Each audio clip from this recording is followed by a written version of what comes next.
We are hearing time and again that disengagement among the younger generations is at an all-time high. According to Gallup's 2023 State of the Global Workplace report, younger employees today feel disconnected and lost, resulting in not only higher levels of disengagement, but also higher levels of stress. This, of course, results in higher turnover, affecting your whole business. But what can you do about this? I mean, aside from being the crotchety old soul to say, these kids these days, that's what we're talking about next on Marc Haine Live.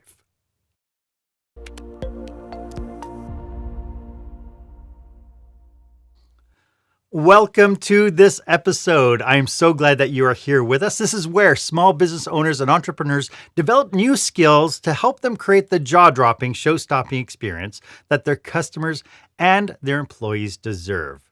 I am your host, customer and experience strategist, Marc Haine, and I am so glad that you're investing your time with us today because I have a sneaking suspicion you're going to get tons and tons of value. My guest for this episode is employee engagement expert, Sarah Sladek, and today we are exploring the intricate dance of engaging younger generations in the workplace. We're going to delve into the heart of why Millennials and Gen Zs are tuning out, turning off, and quiet quitting at alarming rates. And we're going to uncover the root causes of this engagement crisis and its profound implications on things like innovation, culture, and, of course, your bottom line. So stay with us. Well, if you're watching this, I'd love it if you would go ahead and subscribe to this podcast. It is the quickest way for you to get notifications when I bring you new content each and every week. You know, yesterday on our local radio station, there was a discussion around how 71% of workers are looking for new jobs right this moment. I could tell you, I have 4 grown kids in the workforce right now, and all of them are dissatisfied with their workplaces in one form or another. One actually has her resignation letter in hand as we speak. We're waiting to find out if today's the day she's going to bite the bullet and give it in, or if she's going to wait out the rest of the week. As we strive to lead our organizations into the future, there's an undercurrent of disconnection that threatens to undermine our efforts. It erodes the very foundation of our teams. It's a problem that doesn't just chip away at morale, it gnaws at our bottom line, it gnaws at our culture, and it makes it an expensive ordeal that cannot just be brushed under the carpet. It costs us a ton of money whenever we lose our people. So that brings us to our question of the day.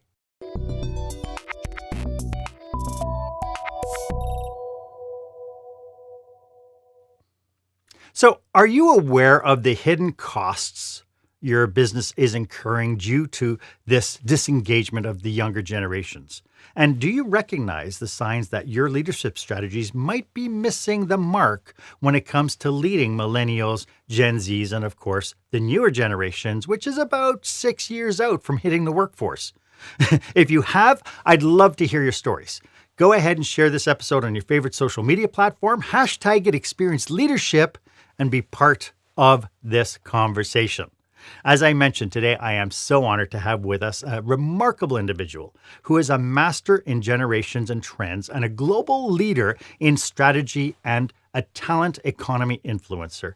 Sarah Sladek is not just a trailblazer in identifying and solving the complex challenges of engaging Millennials and Gen Zs, transforming potential areas of conflict into collaboration and innovation. But with a rich background in research, a portfolio of insightful publications, and a passion for empowering leaders to harness the full potential of their teams, Sarah is ahead of a world-class leadership expert, and she stands at the forefront of workplace evolution. Her strategic approach has guided countless organizations towards a more dynamic, inclusive, and productive future. Sarah, welcome to the show. I am so tickled you're here. Well, I'm happy to be here, Marc. Thank you for the invitation. Very excited. Yeah, I am too. Before we get too deep into today's topic, could you just tell us a little bit about how you serve your clients and really who your clients are? Yes, our clients tend to be those types of organizations that are really struggling to stay relevant, competitive in the market today, and really especially struggling to engage that next generation of talent. So they could be professional and trade organizations. We do a lot with membership, but we've also worked with a lot of corporations and businesses and even universities that are trying to plan for their futures. It's amazing, isn't it? Because it is kind of like looking into a crystal ball and going, gosh darn it, I wonder what's going to change this year. Exactly. Could- Exactly. We're in this constant state of change. So, It yeah. is.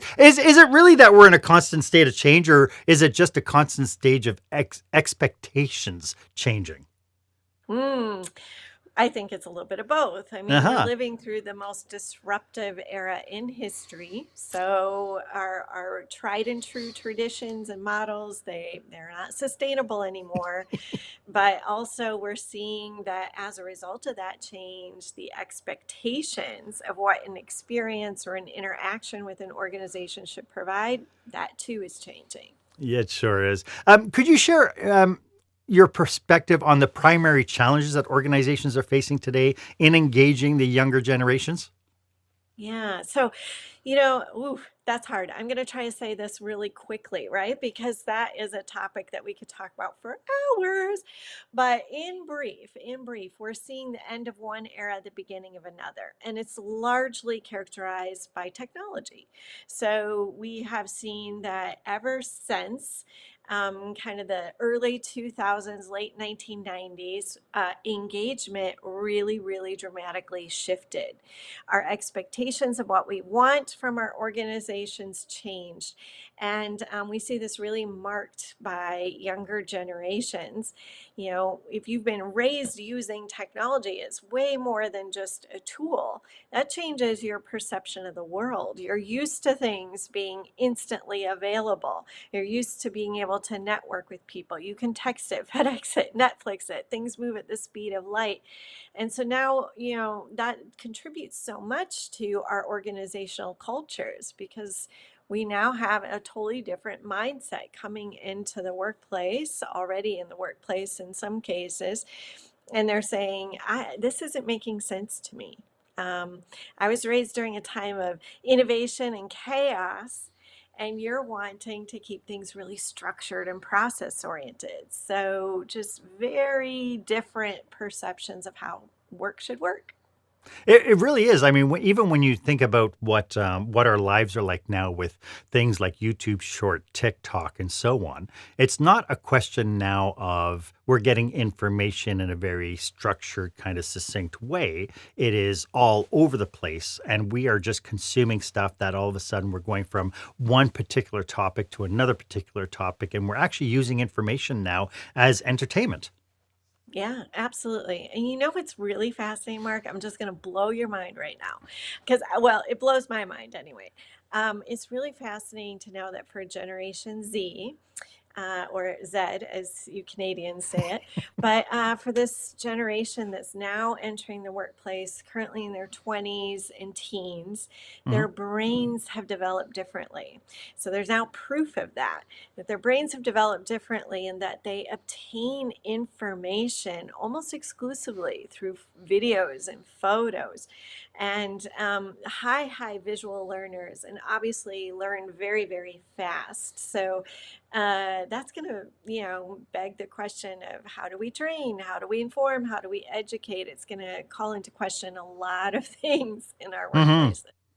Well, and I look back to when I first entered the workforce back in the late '70s, and we had training videos.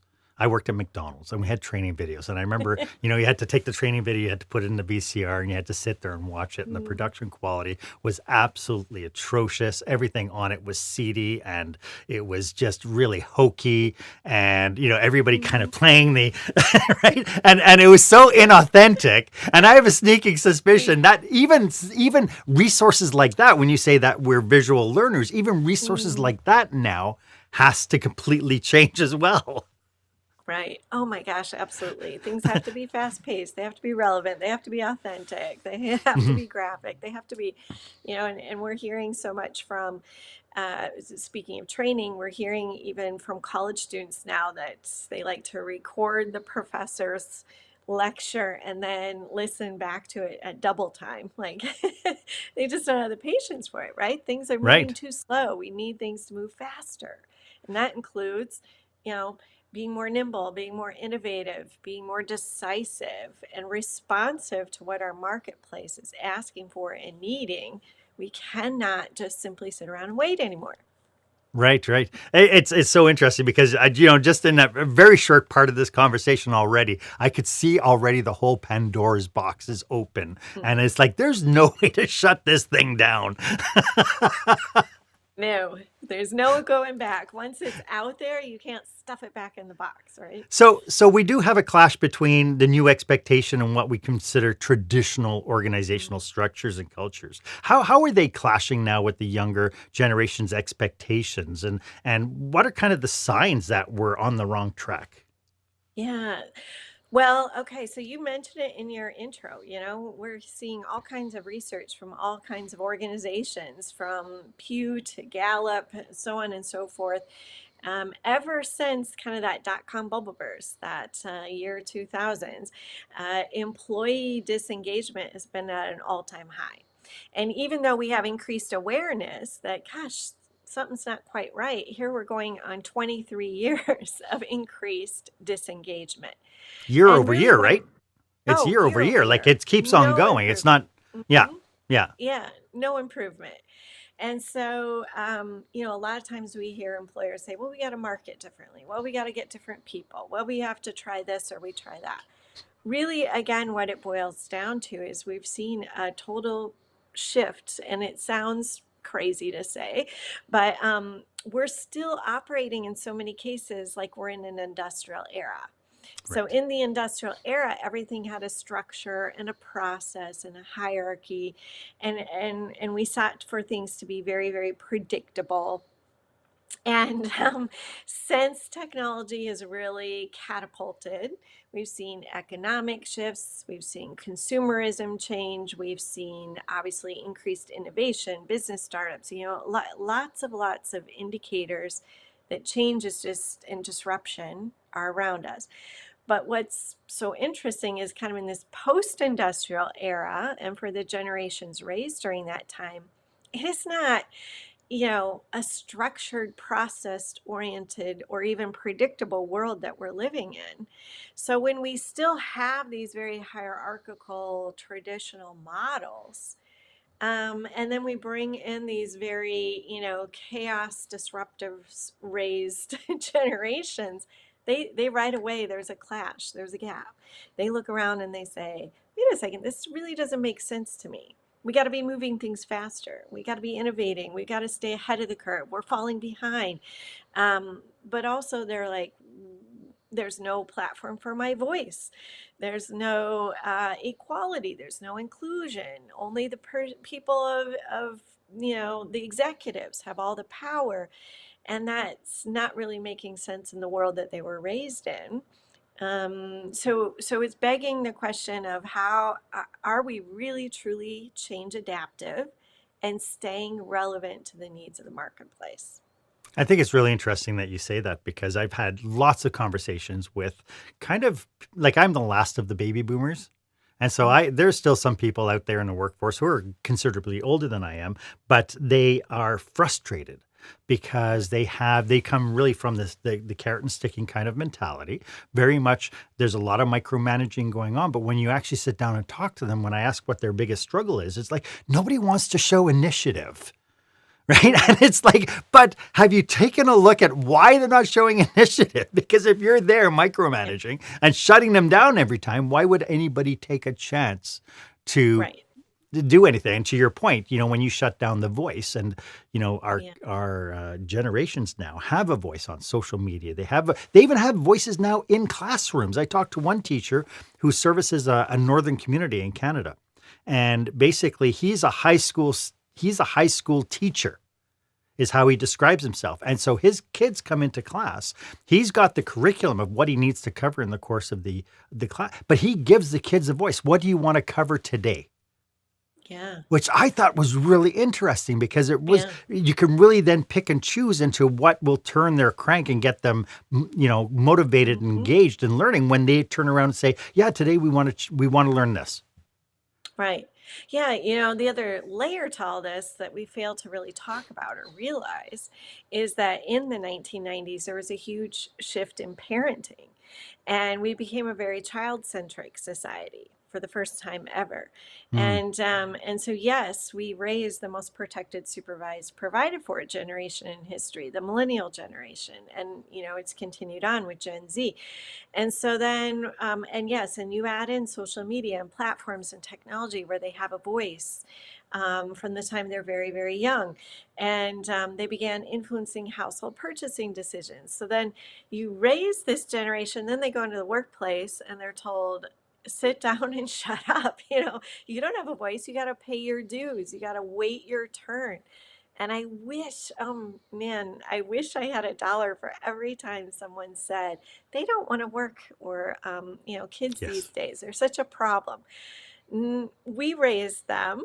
Let's step back and look through their lens, because children today are very, very different, have been raised very, very differently than they were even 15, 20 years ago. So we've got to recognize all the change that's happened and what has actually gone into this little science experiment that is our next generation, That's called and what has humanity. shaped it. Yes, what has shaped them, what has influenced them, and but also, why do we continue to squelch those young voices? Why not listen? I really believe every generation has something to teach and something to learn.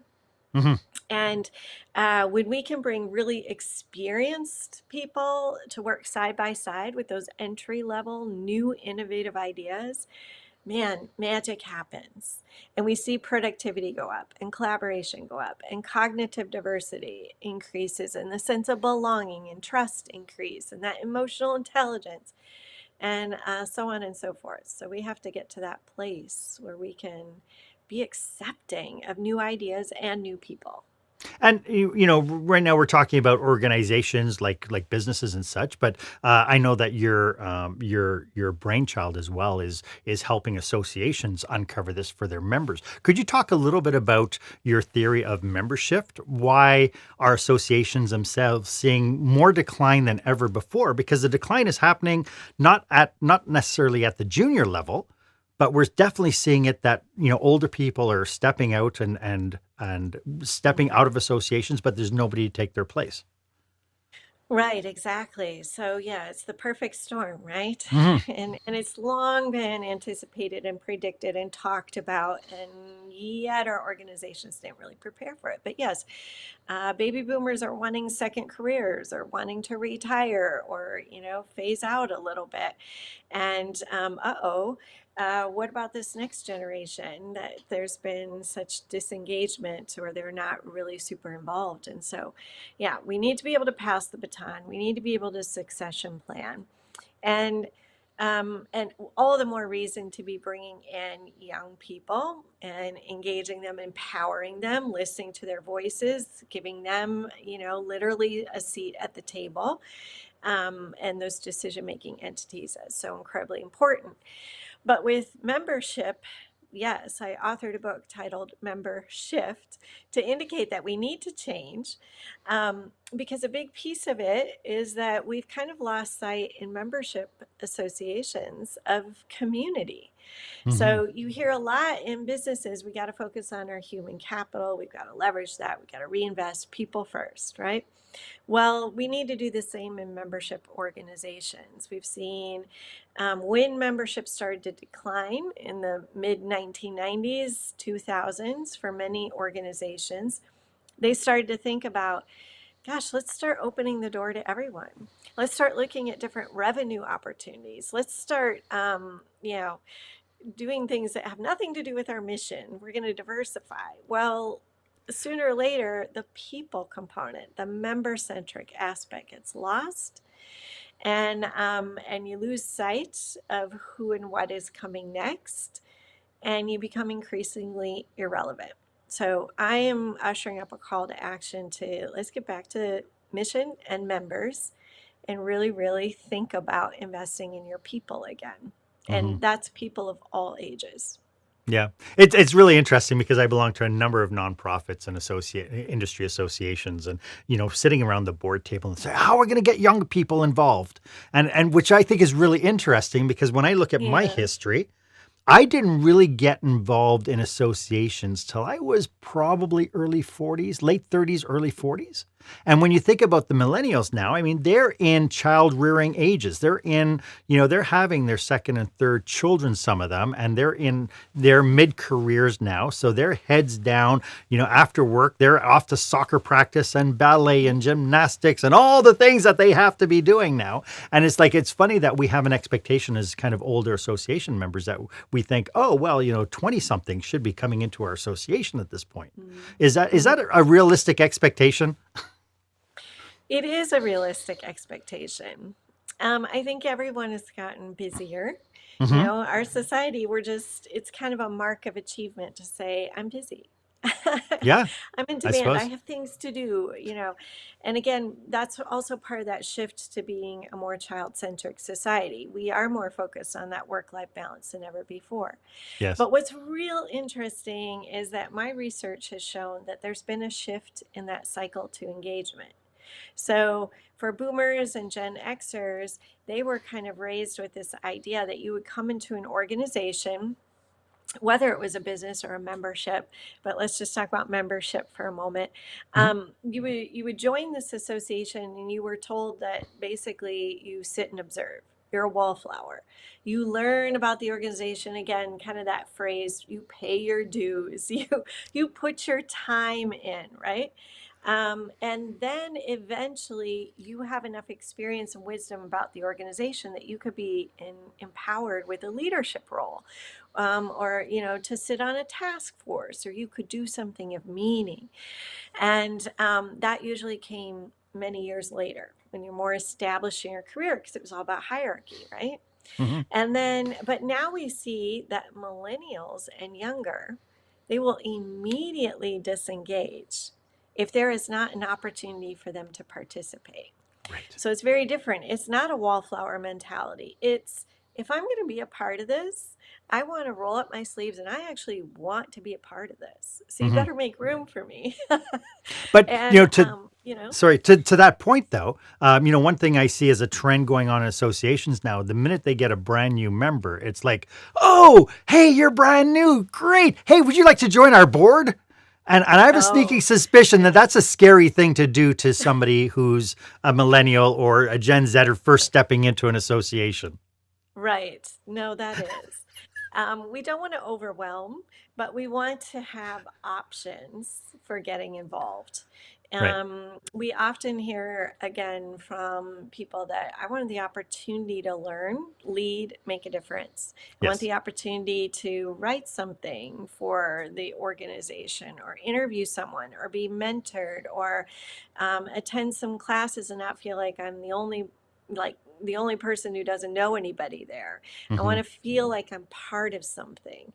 But yes, the leadership component, that's definitely on their list, but probably not jumping at them and saying, you need to volunteer because we're desperate. That's Yeah. not good. Yeah. So, so getting back to kind of the workplace area, Mhm. are there broader implications when we bring people into our workforce? Are there broader implications of these engagement challenges for the future of work? Like as we look forward 10 years, it's like, what does Yeah. that look like? Well, again, I think that if I had to decide, I think what we're going to see is a flattening of organizations. It's going to be less about hierarchy, more about collaboration. I think Hmm. we're going to really start talking about and valuing cognitive diversity. We talk about things like other forms of diversity and inclusion and equity and how important that is. But really, what solves it all is cognitive diversity, that idea that let's bring people together of different skill sets and backgrounds and experience levels and co create and problem solve together. And again, that's been proven to have multiple benefits when we can do that and be less siloed in our approaches and less hierarchical, but actually see the value in a different perspective and making sure that our organizations are relevant to people of all ages. See, what's happening right now is we're literally aging out and becoming increasingly irrelevant because we stopped talking. We're not talking to young people or thinking with that future focus at all. We're just embroiled in the present day or sometimes the past. You Hmm. know, how many times during pandemic did you hear leaders say, I can't wait till things go back to I know. normal? You know, normal wasn't working, and we can't, again, shove things backwards. You can only go forwards. So it's so incredibly important to be talking to young people, paying attention to trends, getting their voice, their perspective. Otherwise, we risk becoming increasingly irrelevant. Hmm. Yeah, and to that point, our cultures become irrelevant, and because of that, Yeah, we're constantly struggling to replace them on an ongoing yeah, basis. I mean, I mentioned exactly. in the intro that my daughter is getting ready to resign her place of business right now because she's Yeah. feeling like she doesn't have a voice. She's feeling like she's being unfairly treated. Lots of things going on in her business, and she stepped up into a role, but then when it came down to compensation, it was like it felt to her like they were just using her to kind of pad their profit margins by not being very equitable to her and all this. And now that she's stirred the pot, now they're backpedaling and they're trying to and she just lost all trust. Right. And Mm, so even though exactly. things are going her way, because that trust is gone now, it's like I have Yeah. to move on. Yeah, we're seeing trust and accountability emerge as the greatest commodities in every organization. You have to be very transparent, open. If it seems you're hiding something or you're being unfair in any capacity, young people are going to hold you to that. And not only that, they're going to hold you accountable to say, you know, are you not only talking the talk but walking the walk? I've been hearing more and more from leaders that they have prospective young talent coming in and saying things like, okay, what's your organization doing for climate change? And Mhm. when they sit there and go, you know, they're like, okay, see ya, because they have their choice. They can start their own business very easily, but they have their choice of employers because everybody's needing young talent. Mhm. And the conversations and the values, it's changed. Um, we are moving into an era where we want to be part of organizations that are making a positive difference in the world. There's just, again, no going backwards. We're going forwards. It is about finding that reason, right? Like I know growing up, I've questioned myself multiple times in the old, industrial age kind of workplaces where it was like I wake up Yeah. every day and do the same thing, get up, go to Mhm. work, go home, go to bed, get up, go, right? There were times when it's like, why am I doing this? Like, why are we Yeah. this is just the same old kind of grinding routine, not Right. much different than the people who used to work in factories in the 1920s. So true. It's so true. And we're living in this era of disruption and innovation. And quite frankly, there's a lot to be unhappy about. There's a lot being questioned. Young people Hmm. are saying, why, you know, they're questioning everything. They're questioning, why is college so expensive? Yeah. Why can't we, why is education, you know, a luxury? Why aren't we getting more skills development in school? Why is the transition from college to career so incredibly difficult? Why Hmm. are we the most debt-ridden generations in history? Why is our world on fire? Are we not paying attention to social iniquities? What are our organizations doing about it? They feel personally responsible to make a positive difference. So again, that goes back to, if you're choosing to be a part of an organization, whether that's an employer or a membership association, You are literally feeling that I'm investing in this. I believe in this and I want to be part of this community, this initiative. They're actually considering it as part of their personal brand, which is Hmm. fascinating. And so then when you really peel back the layers and you think about it through that lens, you realize that, gosh, some of our organizations, we're not up to snuff. We're not up to their standards, right? Um, we have to think differently and be more aware of how we're engaging this next generation of talent. Love that. And to that point, I'd love to, now that we've sufficiently stirred this pot, I'd love to get into some solutions of what business operators can do right now to Yeah. succeed in meeting employee expectations. And we'll get to that right after this. When the spotlight shines on your business, are customers applauding or yawning? In other words, how is your business performing? Make your business a star with the new book, Lights, Camera, Action, Business Operational Excellence Through the Lens of Live Theater by Marc Haine. Marc uses his business and acting experience to help you see your business like a live show, so you can create a performance your customers will never forget. Buy Lights, Camera, Action today at your favorite online retailer or directly at marchaine.com. Welcome back. I am speaking with the world's foremost authority on employee engagement, Sarah Sladek. Sarah, I do see a lot of lip service at industry conferences and conventions about engaging young employees and what the workers' expectations and how the workers' expectations have changed. But it seems that we're not really getting the message. No. So, what No. are your thoughts Period. about what's going on? Because when we're seeing the speakers, like you yourself, you've been up on stages, you talk about all your studies and you talk about all the things, and I'm sure you're looking at the audience and everybody's going nodding and taking copious notes, and then they go back to their organizations and they go, "I just don't understand what I'm doing wrong." Yeah. So what's going Exactly. on? So a big piece of it is that we're just continuing to form these echo chambers. One of the things that I strongly recommend for organizations to do is let's shake it up. If you are in leadership, you should be breaking down some of those silos in your organization. I think it's a great idea at any decision making table to have a percentage of people in those early career stages at the decision making table.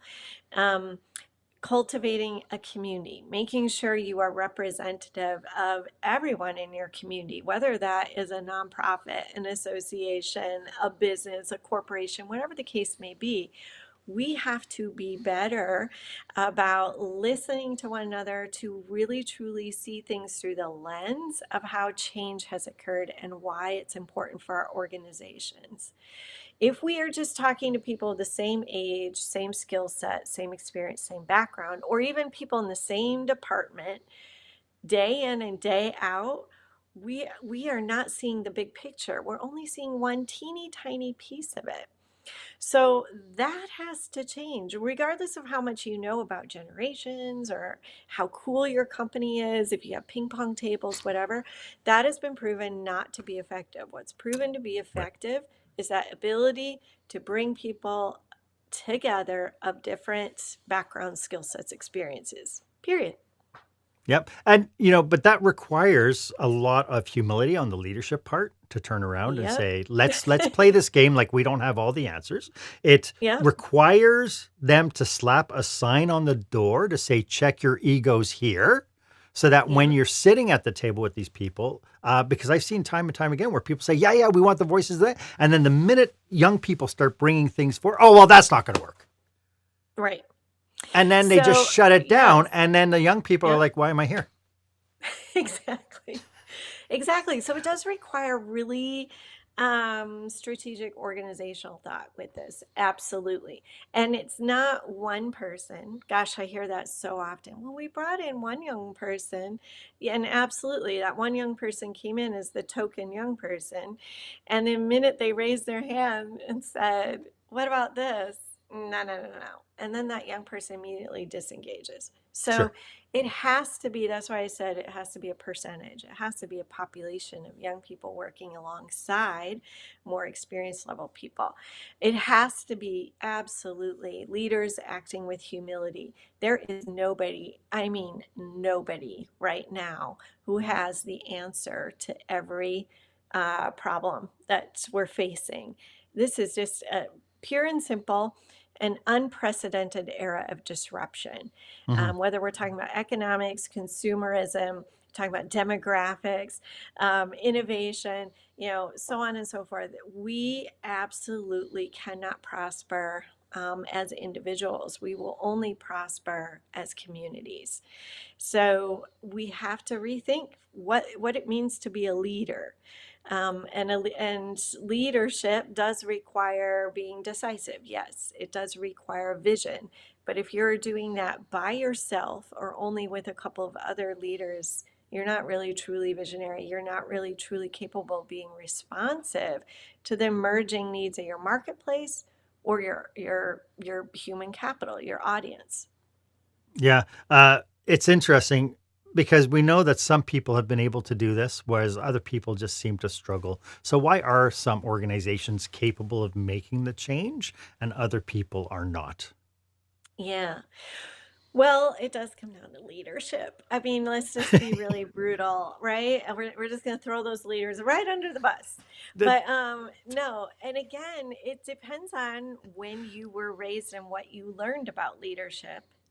And if we really, again, peel back the layers, we know that we never really learned to work in teams because in the right. industrial era, you just did your job, do what you're told, work on your own, figure it out, whatever. And now, because change is just happening so incredibly fast, we have to work and think differently, right? We have to leverage, and especially, gosh, now we have robots coming, right? Hmm. Yeah. Artificial intelligence. Yeah. Um, and that's going to change things too. There's a lot of benefit to that, but that's going to push us back into what's the real value we provide? Well, the real value we provide is creativity, innovation, collaboration, teamwork. Those are things that robots aren't going to solve. They're going to solve the minutia, which is going to be great, Hmm. the mundane tasks. So, the organizations that are thriving right now, they have leaders that are willing to take time to learn.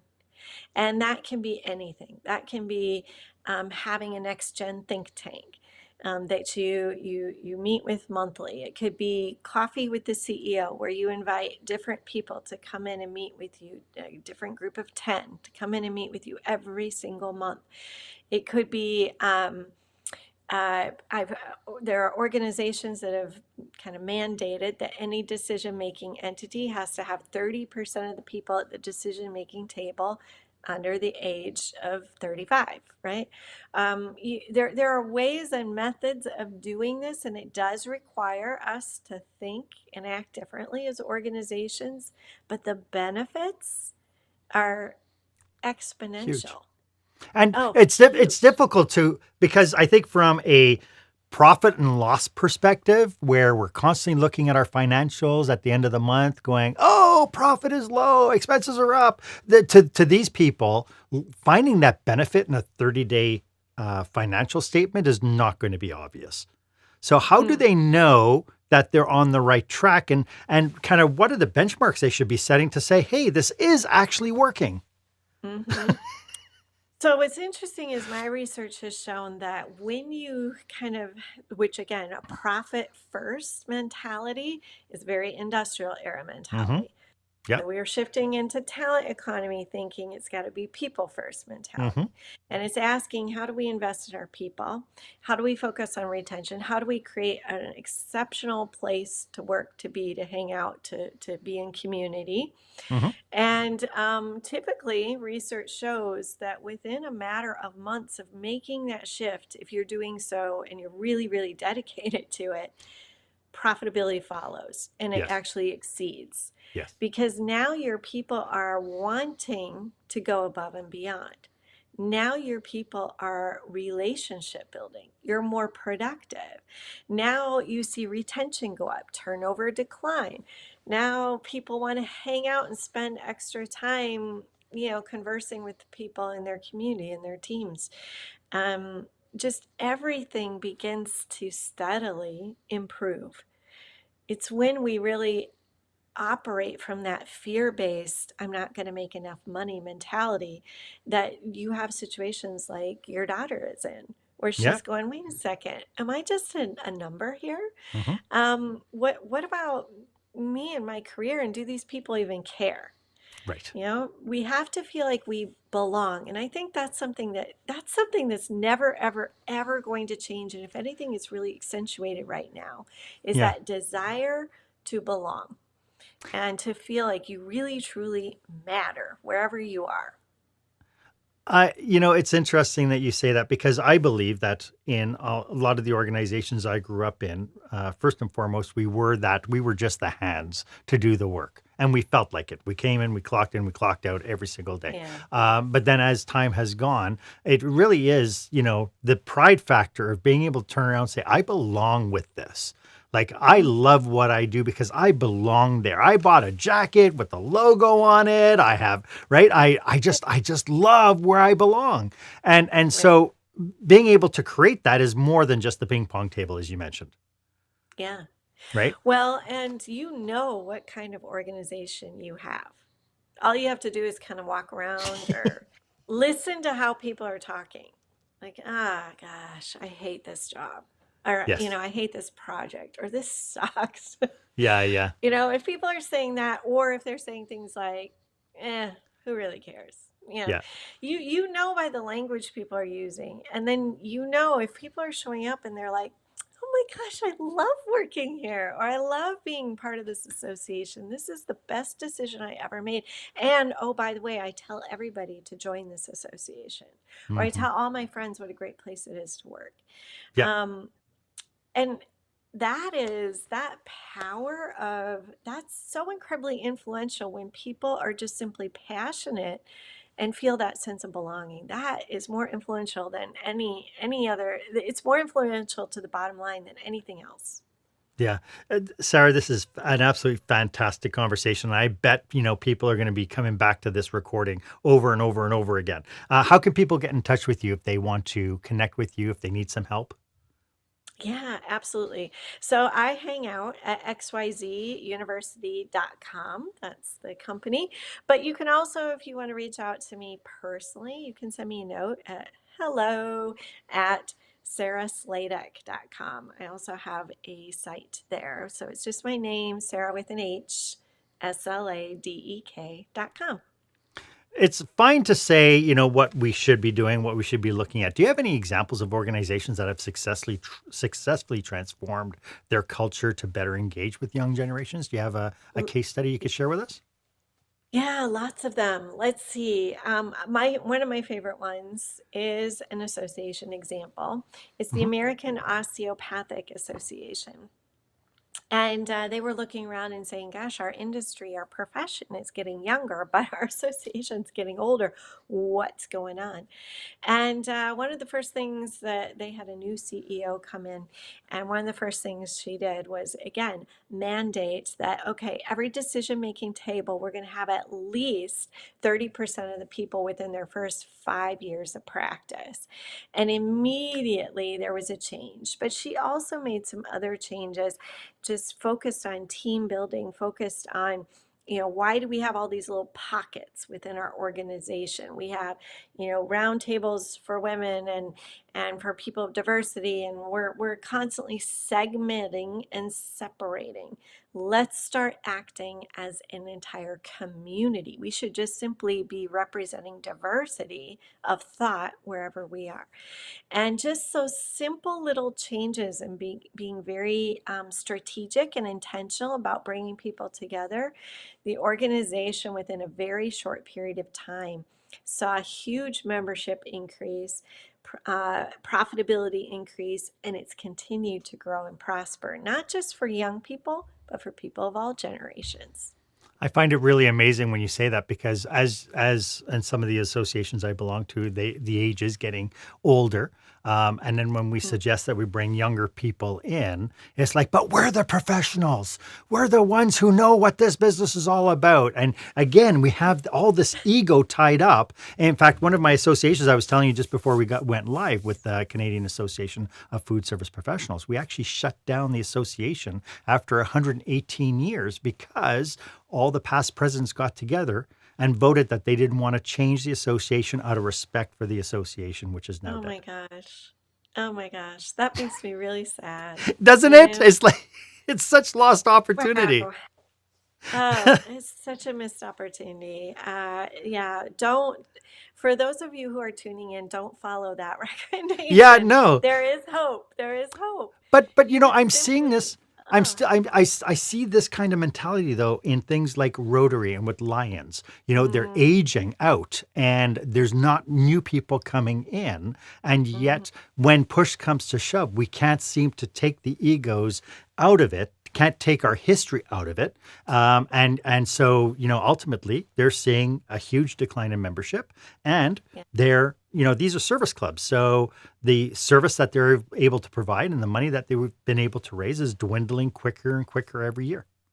hmm And that's why, again, I think having a cohort, saying we're investing in young people, it's not onesie twosies, it's an entire group. And we're bringing Yes. you to decision making tables. We're going to learn from you. When you have a cohort of voices, it's hard to ignore them. Mm. It's easy to dismiss one or two voices, but it's hard when there's, literally 30% of your decision making table is a younger generation. And you're, again, learning and teaching one another. And all of a sudden, your eyes are open like, oh, wow, I didn't really think of it that way on both sides, right? Hmm. And you're Yeah. co-creating and innovating together, and that's the secret sauce right there. That's the good Yeah. stuff. And we have in our businesses and our organizations, we have people who can act as such brilliant mentors. Again, if we're Mm. open to it, because the young people coming in also want to learn from the people who have made it as well. Oh yeah, oh my gosh, yes. Yeah, There's no reason any organization should have to close its doors. yeah, um, and it's really sad to see that happen, and I have seen it happen for so many organizations. But that doesn't, there are solutions. You just have to be willing to change, be open to new ideas, new people. I love it. I'd love to touch on some common pitfalls that we should be aware of, and we'll get to that right after this. When you're delivering an important speech to a huge audience, it's easy to lose your place or go way over time. Give yourself an advantage with the Pro Speaker Presentation Speech Timer app. No more checking your watch or calling for time. The Pro Speaker Presentation Speech Timer app keeps you on track with easy-to-see timers, even changing color for visual prompts during your speech. And you can set audio cues to practice, or set it to vibrate so you don't even have to look. Be the pro you know you are. Download the app at speakerpresentationtimer.com. Welcome back. We are having such a great discussion. I hope you're getting tons of value from what we're talking about today. As you can tell, Sarah and I are both driven to support business operators just like you. And so if you're planning a leadership retreat or a conference, or you think you just need some help, please feel free to contact us. If you'd like to explore how we can work together, our contact information is in the show notes. Ultimately, Sarah, how can leaders measure the effectiveness of their engagement strategies? You mentioned, that we'll see the reaps of the harvest a little bit later on, but are there any things that we can do in the meantime to gauge if we're on the right track? So this is the other thing that I think is really going to change. I think we're going to start seeing organizations continually, or they should anyway, continually be surveying and polling. Uh, Getting feedback, having suggestion boxes virtually and literally, really trying to stay in touch with how the market is shifting, how people are feeling, trying to be very responsive to their audiences is very, very important. Um, but also, I often remind organizations that it is not about growth and recruitment unless you have very strong retention. Um, I often use the metaphor that you're not going to invite people over for dinner until you clean the house, right? And a lot of times I hear from organizations that, gosh, we're really struggling. We're seeing turnover, we're seeing disengagement and decline. Hey, I have an idea. Let's start recruiting a bunch of people. Let's put a huge, amount of money into a recruitment effort. We'll just get new people in and everything will be solved. But that's not the case. You need to look at, why is disengagement, turnover, and decline happening? And you'll know you're on the right path when retention is very, very stable and you're not seeing those huge fluctuations.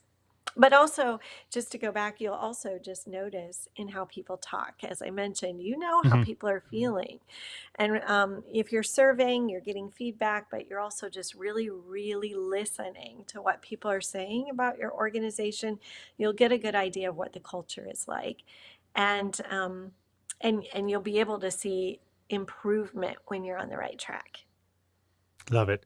Common pitfalls. What should people be aware of when implementing new strategies to engage younger people or to Yeah. engage people, period? I think this whole idea of saying we have to engage the younger, I think we just have to engage people, period. Yeah. So, some common pitfalls, obviously, as I mentioned, it's a lack of cognitive diversity. That's so important to not have those silos, either by department or by experience level. Let's just level the playing field. But also, I would say, don't guess. So often I hear from organizational leaders, they'll say, well, I have a teenager in this age bracket, or a son or a daughter in this age bracket. And um, I think this is what young people would want. So I think this is what we should do. Don't guess. Don't guess. Go to the source. Again, you should be co creating the future of your organization together. And when we guess, a lot of times we miss the mark, we Yeah. stereotype. We just see huge backlash as a result of trying to guess, and we waste a lot of time and resources doing that. It boggles my mind when organizations do that and they make huge decisions on a guess, on a whim. Don't do that. Yep. Plus, when you have somebody in your organization who's 23, don't go to them and ask them to be your social media manager just because they're Mhm. 23. Exactly. Exactly. So true. Oh my this, gosh. Yes. this has been You're such a young, so you probably know how to do this, right? yeah. That it's because those are the assumptions, right? It's like, oh, they have their head buried in the phone all the time. They can do all their social media. It's like, Right, no, right. that is actually a skill you need to train for.